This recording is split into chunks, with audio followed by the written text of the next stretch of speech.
everyone, you are welcome to my online English class, and in this session we are going to take up verb and its kinds with the help of some sentence construction. Please do watch the video till the end. जैसे कि हम बात कर रहे हैं verb and its kinds, उसे हिंदी में क्रिया और उसके प्रकार। किस तरह से हम समझते हैं? क्रिया वह शब्द है जिससे किसी कार्य का होना पाया जाता है। ये तो हमें पता है। इंग्लिश में verb is a word which shows an action in a sentence. बिना verb के कहीं पे भी कोई सेंटेंस कंस्ट्रक्ट हो ही नहीं सकता, जबकि पार्ट्स ऑफ स्पीच में वर्ब ही एक ऐसा पार्ट ऑफ स्पीच है जो अपने आप अकेला आकर के पूरे सेंटेंस का फॉर्मेशन कर सकता है। तो यहाँ पर हम बात कर रहे हैं वर्ब के काइंड्स की। There are majorly two kinds of verb. First, finite verb and second is non-finite. Finite verb किसे कहेंगे? Finite verb is a word which does agree to its subject, number and person. Finite verb वो verb होती है जो आपने कर्ता, number, वचन के अनुसार और जो पुरुष होंगे उसके अनुसार बदल जाती है। सपोज आई से आई राइट अ लेटर, उसी को आई की जगह अगर मैं शी कर दूं, ये ही कर दूं, मतलब थर्ड पर्सन सिंगुलर कर दूं, तो क्या हो जाएगा? She writes. राइट का क्या हो जाएगा? राइट्स हो जाएगा। ये चेंज जिसमें आता है उसको फाइनाइट वर्ब कहते हैं। और नॉन फाइनाइट वर्ब मोटे तौर पे जिसमें चेंज नहीं आता, जैसे आई लाइक स्विमिंग, तो स्विमिंग ऐसा वर्ड है, चाहे आई लगा लो, ही लगा लो, शी लगा लो, वी लगा लो, तब भी उसमें स्विमिंग रहेगा। जैसे I like swimming, she likes तो होगा लेकिन स्विमिंग वही रहेगा। She likes swimming. लाइक्स क्या है? फाइनाइट वर्ब है जो चेंज हो रही है। आई लाइक, शी लाइक्स, जबकि स्विमिंग वही रह रहा है, वो नॉन फाइनाइट है। अब यहाँ पे चलते हैं। वर्ब के दो प्रकार यहाँ पे बताए गए मेरे द्वारा, finite, non finite. Finite verb अभी मैंने बताया था कि फाइनाइट वर्ब क्या है। फाइनाइट वर्ब के प्रकार पे आते हैं हम। अब फाइनाइट वर्ब के 4 प्रकार बताए गए यहाँ पे। First, transitive verb, second, intransitive verb, third, linking verb and fourth one is auxiliary verb या उसको हेल्पिंग वर्ब भी कहते हैं। फर्स्ट अगर हम बात करें उसके बाद नॉन फाइनाइट की, तो नॉन फाइनाइट वर्ब 3 तरह की होती है। Finite, infinitive, gerund and participle. इस पे अलग से भी क्लास हो रखी है, लेकिन यहाँ पर इंफिनिटिव क्रिया की बेस फॉर्म पर टू लगाने से बनता है। जीरंट आईएनजी लगाने से क्रिया की बेस फॉर्म पर, जैसे swimming, dancing, reading, writing.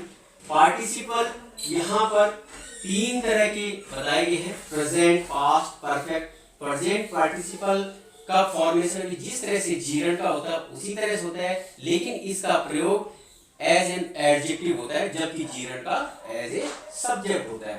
Past participle and perfect participle.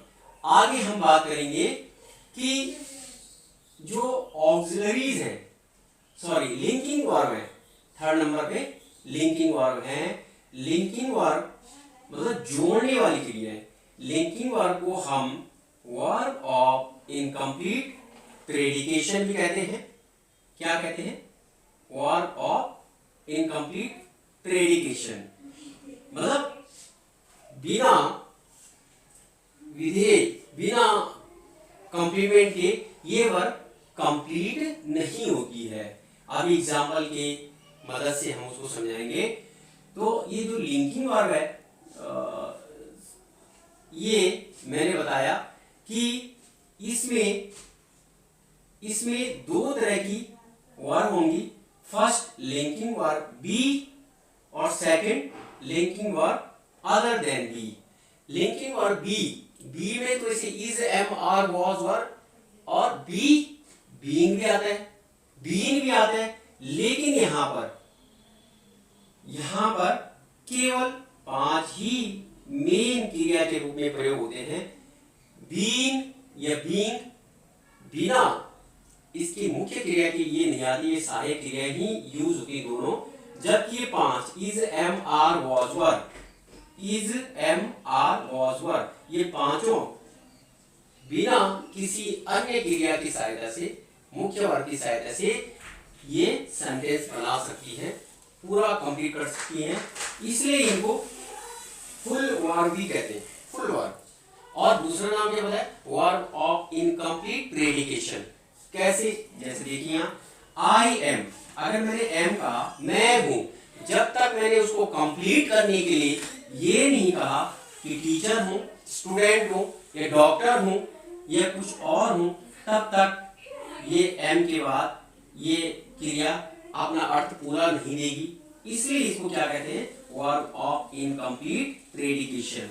I am a teacher, यहाँ पे आई सब्जेक्ट है, एम फुल वर्ब का काम कर रही है, जो बी वर्ब है क्योंकि बी का रूप है, और अ टीचर यहाँ पे नाउन है, और जो कॉम्प्लीमेंट की जगह पर यूज हुआ है। सेकंड, यू आर स्टूडेंट्स, आप विद्यार्थी हो, आप सभी विद्यार्थी हो। तो यहाँ पर आर के बाद हमने किसका यूज किया? स्टूडेंट्स का। जब तक हम किसी को ये नहीं बताएंगे you are, what you are, you are students, you are doctor, teacher, engineer, जो भी वो बताना पड़ेगा। या इसमें एडजेक्टिव इसके बाद आता है, इसमें था आप सभी विद्यार्थी हो। The papers are easy, paper से मतलब यहाँ पे question paper, question papers are easy, प्रश्न पत्र सरल है।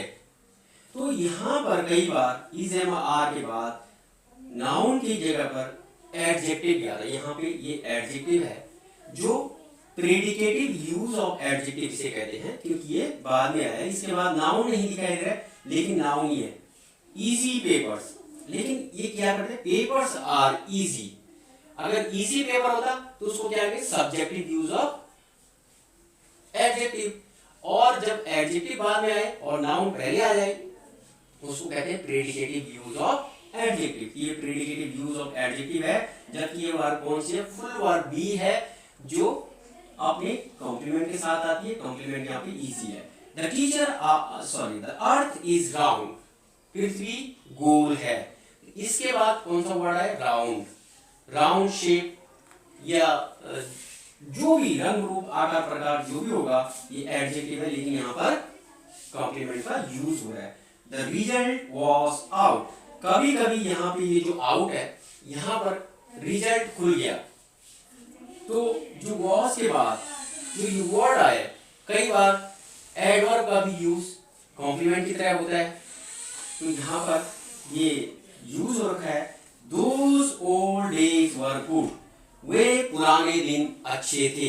अगर हम इतने कहेंगे दोज ओल्ड डेज आर, वे पुराने दिन थे, अब क्या थे? अच्छे थे, बुरे थे, कहाँ थे, क्या था?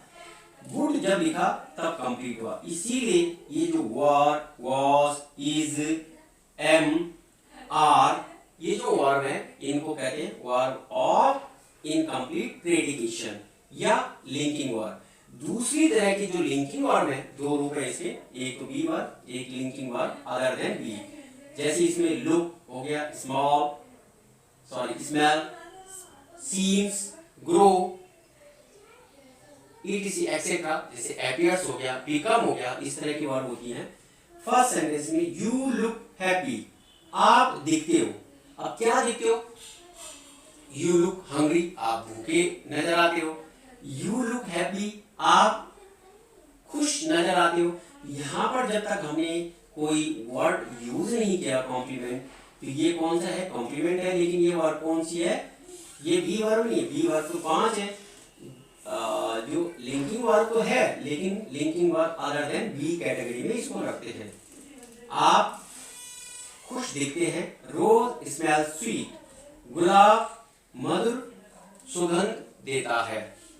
तो यहाँ पर स्मेल्स, रोज की स्मेल क्या है? स्वीट है। कैसी है? तो वो कंप्लीट करने के लिए ये आया, एक कॉम्प्लीमेंट है। और इसीलिए इन वर्ब्स को भी कौन सी verb? Look, smell, seems, grow, appear, become, ये वर्ब कौन सी हैं? ये भी लिंकिंग वर्ब है और इनको भी क्या कहते हैं, वर्ब ऑफ इनकम्प्लीट प्रेडिकेशन। नेक्स्ट है स्काई ब्लू डार्क, आसमान अंधेरा, आसमान में अंधेरा हो गया। तो डार्क क्या है, एडजेक्टिव है। और ये ब्लू कौन सी वर्ब होगी, ये वर्ब होगी वर्ब ऑफ इनकम्प्लीट प्रेडिकेशन का जो रूप है वो दूसरा रूप जो linking verb other than be, be के अलावा जो वर्ब है वो भी लिंकिंग वर्ब का कार्य कर रही है, लेकिन कौन सी linking verb, other than be. और क्यों कहा गया इसको अदर देन बी, ये बी कैटेगरी में नहीं आते। बी कैटेगरी में सिर्फ मैंने बताया 5 इज, एम, आर, वाज, वर। यहाँ पे next he became a soldier, वह सैनिक बन गया, मतलब ही ज्वाइंट द आर्मी, उसने आर्मी ज्वाइन कर ली। वह बन गया, क्या बन गया, a tailor, a teacher, engineer, कुछ तो बना होगा। ये लाना जरूरी है, जब तक ये नहीं आएगा, मतलब कॉम्प्लीमेंट नहीं आएगा, उस वो सेंटेंस कंप्लीट नहीं होगा। और ऐसी क्रियाओं को, कैसी क्रियाओं को, look, smell, seems, grow, become, appears, ऐसी क्रियाओं को हम क्या कहते हैं, verb, linking verb other than be. Next part पे हम आते हैं ऑक्सिलरीज। ऑक्सिलरीज का मतलब होता है हेल्पिंग वर्ब। हेल्पिंग वर्ब भी दो तरह की होती है, एक प्राइमरी हेल्पिंग वर्ब और दूसरी मॉडल्स, मतलब ऑक्सिलरी, प्राइमरी ऑक्सिलरी और दूसरा मॉडल ऑक्सिलरीज। प्राइमरी ऑक्सिलरी के 3 सब काइंड्स है, बी, डू, हैव। ये जो बी, डू, हैव किसके पार्ट हैं, किसके सब काइंड्स हैं, ऑक्सिलरीज के, ये हेल्पिंग वर्ब। अगर हम पूछें कि हैव क्या है, what is have, have is a helping verb, have is a verb, यहीं से तो इनका सब लिंक है। हैड क्या है, हैड भी एक ऑक्सिलरी है, किस कैटेगरी में आती है, हैव की। हैव किस कैटेगरी में आता है, ऑक्सिलरी की। ऑक्सिलरी किसका एक सब पार्ट है, फाइनाइट वर्ब का। इस तरह से बी वर्ब के जो यहाँ पे 7 फॉर्म्स है, is, am, are, was, were and been, being, 7 ये हो गए, एंड 3 ये हो गए डू के, एंड 3 हैव के। ये कितने हो गए, 14, कितने हो गए, 14। इसमें डन नहीं आता है, डू, डज, डिड, डू भी आएगा, डज, डिड, डन नहीं आएगा। और ये कितने हो गए फिर, 7 + 3 + 4, 14। इस तरह से ये भी अलग से किस कैटेगरी में आते, प्राइमरी ऑक्सिलरीज में। प्राइमरी ऑक्सिलरी फिर से बता दो कितनी है, 3, बी, डू और हैव, और तीनों को मिला के, तीनों के फॉर्म्स को मिला के 14। अब आगे हम नेक्स्ट जो ऑक्सिलरीज का जो नेक्स्ट टाइप है वो है मॉडल ऑक्सिलरीज, और ये बहुत ही ज्यादा इंपॉर्टेंट है। वैसे तो पूरा ही जो वर्ब जो पार्ट ऑफ स्पीच है, जो एक महत्वपूर्ण वो है वर्ब, और इसको जो समझ गया तो बहुत कुछ इंग्लिश का वो सेंटेंस कंस्ट्रक्ट कर सकता है। मॉडल ऑक्सिलरीज में इसमें आप देखिए कि may, might, can, could, shall, should, will, would, must, ought to, need, dare and have to, has to, had to, shall have to, will have to, ये है। इनकी भी अलग से क्लास होती है, जो मैंने एक मॉडल ऑक्सिलरीज की क्लास दे रखी है, और अलग अलग भी इसकी मॉडल ऑक्सिलरीज की क्लासेस हो चुकी हैं। तो इस वीडियो में इतना ही। Thank you for watching this video.